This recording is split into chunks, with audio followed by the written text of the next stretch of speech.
नमस्कार मित्रांनो, मी अनिल नरवाडे सर या यूट्यूब चॅनलवर तुमचं स्वागत.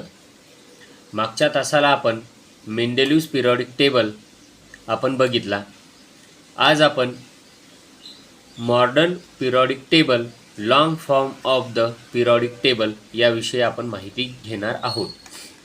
चला तर व्हिडिओला सुरुवात करू. Modern periodic table, long form of the periodic table. Modern periodic टेबलमध्ये जी अरेंजमेंट आहे ती अरेंजमेंट कशाच्या माध्यमातून झाली हे आपण बघणार आहोत. तर the classification of element resulting from the arrangement the element in and increasing order their atomic number in the modern periodic table. Modern periodic table ज्यावेळेस एलिमेंटचं क्लासिफिकेशन झालं त्यावेळेस एलिमेंट्स हे इन्क्रीजिंग ऑर्डरनुसार जेव्हा त्याची अरेंजमेंट केली त्यावेळेस ती त्यांच्या ॲटॉमिक नंबरनुसार केली. त्यानंतर the properties of element can be predicate more accurately with the help of modern periodic table form on the basic of atomic number. Atomic number जे आहेत हे ॲटॉमिक नंबर इन्क्रीजिंग ऑर्डरनुसार लावले तर ते लावलेत तर त्याच्या ॲटॉमिक नंबरनुसार. हे महत्त्वाचं आहे. ॲटॉमिक नंबरनुसार ते काय लावले तर अरेंजमेंट केली आहे. कशाची तर पिरियॉडिक टेबलची. यालाच आपण the modern periodic table is also called long form of periodic table. Periodic टेबलचा long form of periodic table जो आहे तो long form of periodic table कशाला म्हणतात की एलिमेंटचं क्लासिफिकेशन केल्याच्या नंतर एलिमेंट ज्यावेळेस अरेंजमेंट केली इन्क्रीजिंग ऑर्डरनुसार तर ती केली त्याच्या ॲटॉमिक नंबरनुसार. तर आणि जो मॉडर्न पिरियॉडिक टेबल तयार करण्यासाठी ही हेल्प जी आहे ती झाली मॉडर्न पिरियॉडिक टेबलच्या फॉर्मनुसार, ॲटॉमिक नंबरनुसार. In the modern periodic table elements are arrange accordance to their atomic number. In result the most drawbacks of Mendeleev's periodic table appear to the remove. आणि जे काही मेंडेलिव्स पिरियॉडिक टेबलमध्ये जे काही ड्रॉबॅक्स आले होते ते ड्रॉबॅक्स याच्यामधून काय केले रिमूव्ह केले. आणि however the ambiguity about the positions of the hydrogen is not remove even the modern periodic table. Modern periodic टेबलमधून जी हायड्रोजनची जी काही पोझिशन आहे ती पोझिशन जी आहे ती रिमूव्ह केलेली नाही. याच्यामध्ये we have seen in the previous standard that electronic configuration of an atom. ॲटमचं इलेक्ट्रॉनिक कॉन्फिगरेशननुसार which electrons are disturbed in the cells around the nucleus determined by the total number of electrons in and total number of electrons in an atom is same as a atomic number. atomic number म्हणजेच काय तर total number of electrons and the total number of electrons in an atom is a same as atomic number. The relation between atomic number of an element and electronic configuration is clearly seen in the modern periodic table. या modern periodic टेबलमध्ये जे काही electronic configuration आहे त्या electronic कॉन्फिगरेशननुसार यांची जी arrangement आहे ती arrangement केलेली आहे. आपण खाली बघू. आता मॉडर्न पिरियॉडिक टेबलचं जे काही स्ट्रक्चर आहे ते स्ट्रक्चर आपण बघू. The modern periodic table is contain 7 horizontal row is called as the periods. आणि 7 जे हॉरिझॉन्टल रोज आहेत त्या हॉरिझॉन्टल रोजलाच आपण काय म्हणलंय तर त्याला आपण पिरियड्स असं म्हणलंय. आणि similarly the 18 vertical column in a table are groups 1 to 18 in the arrangement of the periodic table group of the result in the formation of the box of atomic number are serially indicate in the upper part. This is box. Each box is the correspond to the place for the one element. म्हणजेच modern periodic टेबलमध्ये जे काही vertical तुम्हाला 7 row दिले, इथं horizontal दिलेलं आहे, इथं होरिझॉन्टल दिलेलं आहे, पण ते काय आहे, व्हर्टिकल आहे. आपण बघू 1 to 7 जे काही दिलेले ते दिलेले पिरियड्स, आणि जे होरिझॉन्टली दिलेले आहेत ते दिलेले आहेत किती, 1 to 18 कसे होरिझॉन्टली. तर ते जे आहेत ते काय आहेत, तर ग्रुप्स आहेत. आणि सिरियली इंडिकेट ज्यावेळेस केलं त्यावेळेस प्रत्येक बॉक्समध्ये एकच एलिमेंट त्याच्यामध्ये काय झाला, तर इंडिकेट झालेला आहे. खाली बघा, apart from this 7 rows 2 rows are show in a separately at the bottom. आणि सगळ्यात खाली 2 rows जे आहेत ते काय दिलेले आहेत, सेपरेटली दिलेले आहेत. This is called as the lanthanide series and actinide series, आपण असं त्याला म्हणतो. आणि हे सगळेच्या सगळे किती आहेत, 118 बॉक्स आहेत. म्हणजेच एलिमेंटसुद्धा किती असणार आहेत, 118च असणार आहेत. including two series, it's mean that they are the 118 place for the elements in the modern periodic table. या मॉडर्न पिरियडिक टेबलमध्ये 118 एलिमेंट आहे आणि त्याच्यासाठी 118 बॉक्स याच्यामध्ये दिलेले आहेत. Very recently formation of the few element is was established is the experimentally, and thereby the modern periodic table is now completely filled. All the 118 elements are now the discover. आतापर्यंत modern periodic टेबलमध्ये 118 element हे डिस्कवर झालेले आहेत आणि ते सगळेच्या सगळे completely त्या modern periodic टेबलमध्ये काय झालेले आहेत, तर इंडिकेट झालेले आहेत. आता खाली आपण बघूया, the entire the periodic table is divided into 4 block. याच्यामध्ये 4 ब्लॉक दिलेले आहेत. पहिला ब्लॉक आहे एस ब्लॉक, नंतर पी ब्लॉक, नंतर D block and F block. The S block contain in the group 1 to 2. The group of 13 to 18 continues to constitute the P block of the group. 13 to 12 constitute the D block, while the lanthanide and actinide series as the bottom from the F block and the D block of the elements are called as the transition element. आणि जे काही D block दिलेला आहे हा D block आहे transition element आहे. आणि जी काही तुम्हाला झिगझॅग लाईन दिलेली आहे ती zigzag line draw in the P block of the periodic table. P ब्लॉकमध्ये जी काही झिगझॅग लाईन दिलेली आहे ती zigzag line the 3 transitional types of the elements can be clearly show in the modern periodic table. या modern periodic टेबलमध्ये जे काही ट्रान्झिशन एलिमेंट दिलेले आहेत ते with the help of zigzag लाईनच्या आधारावर ते काय झालेले आहेत, क्लिअरली झालेले आहेत. The metalloids element lie along the border of the zigzag line. आणि जी काही झिगझॅग लाईन तुम्हाला दिलेली आहे या झिगझॅग लाईनच्या अलॉंग बॉर्डरला तुम्हाला काय दिलेले आहेत, मेटलॉइड्स दिलेले आहेत. मेटलॉइड्स म्हणजे एलिमेंट मेटल्स आणि नॉन मेटल या दोन्हीचं काय असतं तर मिक्स असतो. All the metals lie on the left side. आणि जे काही मेटल्स दिलेले आहेत ते लेफ्ट साईडला दिलेले आहेत.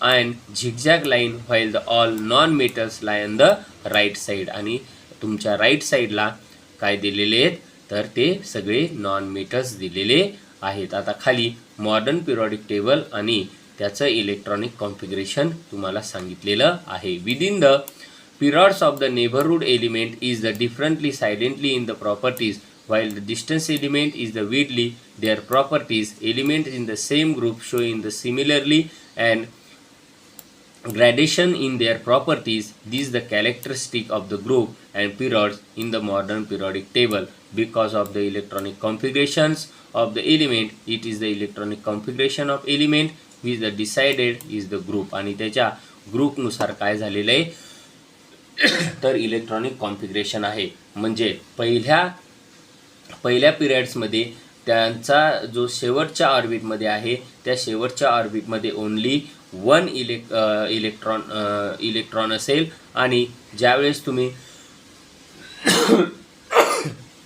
सेकंड ग्रुपमध्ये त्यावेळेस तुम्ही जासाल तर सेकंड ग्रुपमध्ये शेवटच्या ऑर्बिटमध्ये एलिमेंटच्या शेवटच्या ऑर्बिटमध्ये दोनच इलेक्ट्रॉन तुम्हाला बघायला मिळतील. आपण पुढे बघू कसं आहे. तर इकडे बघा, आता आपण या मॉडर्न पिरियॉडिक टेबलवर जाऊ. इकडे बघा, हा तुम्हाला मॉडर्न पिरियॉडिक टेबल दिलेला, हा दिलेला आहे एस ब्लॉक, हा दिलेला आहे पी ब्लॉक, हा दिलेला आहे डी ब्लॉक, आणि सगळ्यात खाली तुम्हाला दिलेला आहे एफ ब्लॉक. याच्याविषयी आपण आता माहिती बघू. इकडे बघा, आता हे जे तुम्हाला 7 दिलेत 1 2 3 4 5 6 आणि 7, हे जे 7 तुम्हाला दिलेले आहेत हे दिलेले आहेत पिरियड्स. आणि या 1 पासून 1 2 3 4 5 6 7 8 9 10 11 12 13 14 15 16 17 आणि हा जो आहे 18, हे काय दिलेले तुम्हाला सगळे ग्रुप दिलेले आहेत.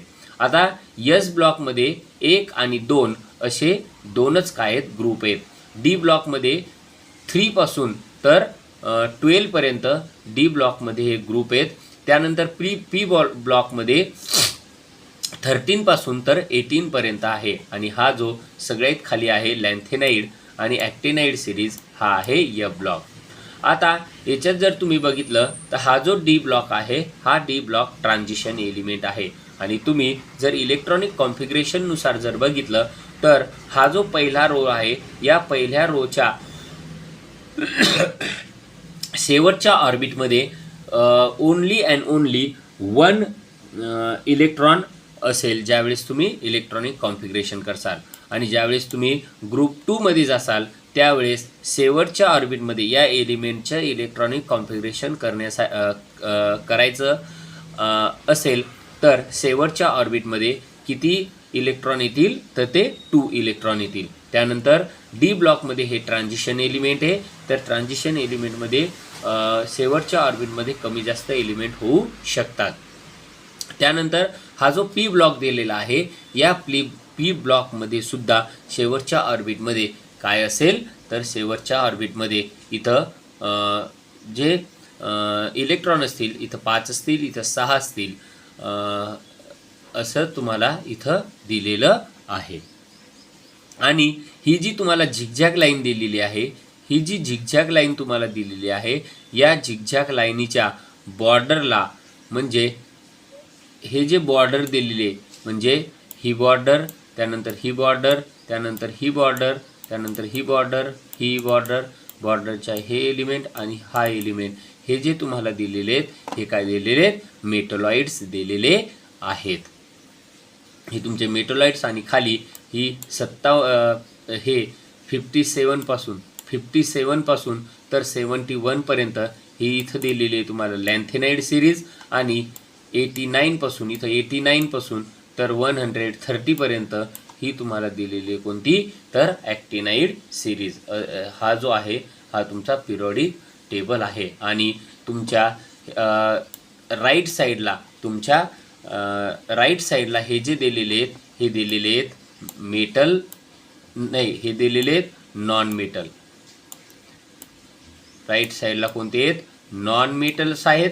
आणि हे या झिगझॅग लाईनीच्या लेफ्ट साईडला हे सगळेच्या सगळे तुम्हाला दिलेले आहेत मेटल. सगळेच्या सगळे काय दिलेले आहेत तुम्हाला मेटल्स दिलेले आहेत. अशा प्रकारे हे जे तुम्हाला दिलेले हे मॉडर्न पिरियॉडिक टेबल. आणि हा मॉडर्न पिरियॉडिक टेबल तुमचा काय झालेला आहे तर प्रूव्ह झालेला आहे. आणि सगळेच्या सगळे एलिमेंट याच्यात काय झालेले आहेत तर अरेंजमेंट केलेले आहेत. आणि कशानुसार अरेंजमेंट केलेले आहेत तर हे अरेंजमेंट केलेले आहेत त्यांच्या ॲटॉमिक नंबरनुसार.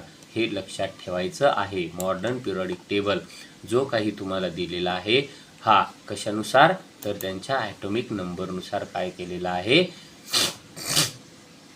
तर अरेंजमेंट केलेला आहे. आता बघा, पिरियड्स अँड इलेक्ट्रॉनिक कॉन्फिगरेशन. ज्यावेळेस आपण पिरियड्स बघतो आणि इलेक्ट्रॉनिक कॉन्फिगरेशन ज्यावेळेस आपण बघतो त्यावेळेस इथं तुम्हाला पहिली सिरीज दिलेली आहे, ही पहिली सिरीज शेवटच्या ऑर्बिटमध्ये 1 1 आणि 1 इलेक्ट्रॉन आहे. इथं जर 2 जर बघितलं तर शेवटच्या ऑर्बिटमध्ये 2 आणि 2 असे अरेंजमेंट झालेली आहे ज्यावेळेस आपण इलेक्ट्रॉनिक कॉन्फिगरेशन घेतो त्यावेळेस. आता 13मध्ये 3, 14मध्ये 4, 15मध्ये शेवटच्या ऑर्बिटमध्ये 5, 16मध्ये शेवटच्या ऑर्बिटमध्ये 6 आणि 17मध्ये शेवटच्या ऑर्बिटमध्ये 7 आणि 18मध्ये दिलेलं आहे ते 18मध्ये 2, इथं 8 आणि इथं 8 दिलेलं आहे. म्हणजे इथं तर 3 आहे, इथं 4 आहे, इथं 5 आहे, इथं 6 आहे. म्हणून इथं शेवटच्या ऑर्बिटमध्ये 3 3, 14 म्हणजे शेवटच्या ऑर्बिटमध्ये 4 4, इथं 5 म्हणजे शेवटच्या ऑर्बिटमध्ये 5 5, 16 म्हणजे शेवटच्या ऑर्बिटमध्ये 6 6 आणि 7 म्हणजे शेवटच्या ऑर्बिटमध्ये 7 7 आणि 8 असेल तर इथं ऑक्टेट काय झालेलं आहे, कंप्लीट झालेलं आहे. म्हणजे शेवटच्या ऑर्बिटमध्ये 2 आणि खाली शेवटच्या ऑर्बिटमध्ये किती 8 अशी अरेंजमेंट तिथं दिलेली आहे.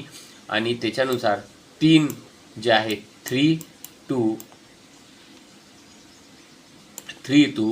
to 12 जे दिलेले आहेत हे काय आहेत, ट्रान्झिशन एलिमेंट आहेत. हे शेवटच्या ऑर्बिटमध्ये ते इलेक्ट्रॉन जे आहेत ते इलेक्ट्रॉन व्यवस्थित येत नाहीत, म्हणून आपण त्याला काय म्हणलेले, ट्रान्झिशन एलिमेंट असं म्हणलेलं आहे. हे झालं तुमचा मॉडर्न पिरियॉडिक टेबलची अरेंजमेंट आणि इलेक्ट्रॉनिक कॉन्फिगरेशनची अरेंजमेंट इथं दिलेली आहे. इलेक्ट्रॉनिक कॉन्फिगरेशन ऑलरेडी तुम्ही शिकलेले आहेत. त्याच्यामध्ये KLMN असा सेल असतो आणि हे झालं इलेक्ट्रॉनिक कॉन्फिगरेशन. हे KLMN ज्यावेळेस तुम्ही KLMN या ऑर्बिटमध्ये इलेक्ट्रॉनची कॅपॅसिटी किती असेल हे जर बघायचं असेल तर नंबर ऑफ सेल म्हणजे K जो आहे, K number of shell 1, L number of shell 2, M number of shell 3, N number of shell 4. आणि जर तुम्हाला त्या सेलमध्ये किती कॅपॅसिटी असते इलेक्ट्रॉनची ते जर काढायचं असेल तर हा फॉर्म्युला आहे 2n² म्हणजे 2 × 1. इथं n 1 आहे म्हणून 1चा स्क्वेअर केलं तर इथं 2. त्यानंतर सेल Lमध्ये त्याची जी सिरियल आहे ती आहे 2 आणि 2n² याच्यामध्ये जर आपण टाकलं तर 2 × 2चा स्क्वेअर जर केलं तर इथं येतं 8. म्हणजे पहिल्याची कॅपॅसिटी 2, दुसऱ्याची कॅपॅसिटी 8 आणि सेल जर आपण m धरलं तर n = काय आहे 3 आहे. m 3 नंबरवर आहे म्हणून आपण 2 × n च्या जागी 3 केलं आणि या n चा स्क्वेअर म्हणजे 3चा स्क्वेअर 9, 9 2 18 म्हणजे आपलं m सेलमध्ये कॅपॅसिटी किती असेल इलेक्ट्रॉनची तर 18. आणि n सेल जर आपण पकडला तर हा आहे 4थ्या नंबरवर आणि 2n² म्हणजे 2 × हा 4 याचा काय केला स्क्वेअर केला आणि 4चा स्क्वेअर किती 16 आणि 16 × 2 किती आलं 32. अशा प्रकारे हे जे आहेत सेल KLMN असे सेल आहेत. हे महत्त्वाचं आहे. त्यानंतर आपण व्हॅलन्सी बघू. व्हॅलन्सी म्हणजेच काय तर you have learn that the previous standard. तुम्ही प्रिव्हियस स्टँडर्डमध्ये शिकलेले आहात की of an element is the determined by the number of electron present in the outermost shell of its atom that is the valence electron. हे valency आणि valence वेगवेगळं आहे. Valency म्हणजेच काय तर electron can be donate and gain. The capacity of electron donate and gain is called as the valency and valence is the present of outermost cells of atoms electron is called as the valence. शेवटच्या ऑर्बिटमध्ये जे काही electron present आहेत outermost ऑर्बिटमध्ये तर त्याला आपण त्याची काय म्हणतो व्हॅलन्सी म्हणतो. परत एकदा सांगतो व्हॅलन्सी म्हणजेच एखाद्या इलेक्ट्रॉनची देण्याची किंवा घेण्याची क्षमता म्हणजे व्हॅलन्सी आणि व्हॅलन्स म्हणजे एलिमेंटचं इलेक्ट्रॉनिक कॉन्फिगरेशन केल्यानंतर शेवटच्या ऑर्बिटमध्ये जे काही इलेक्ट्रॉन प्रेझेंट आहे त्याला त्याची काय म्हणतात व्हॅलन्स असं म्हणतात. अशा प्रकारे आपण नंतर पुढच्या लेक्चरमध्ये आपण ॲटॉमिक साईज बघणार आहोत. तर धन्यवाद.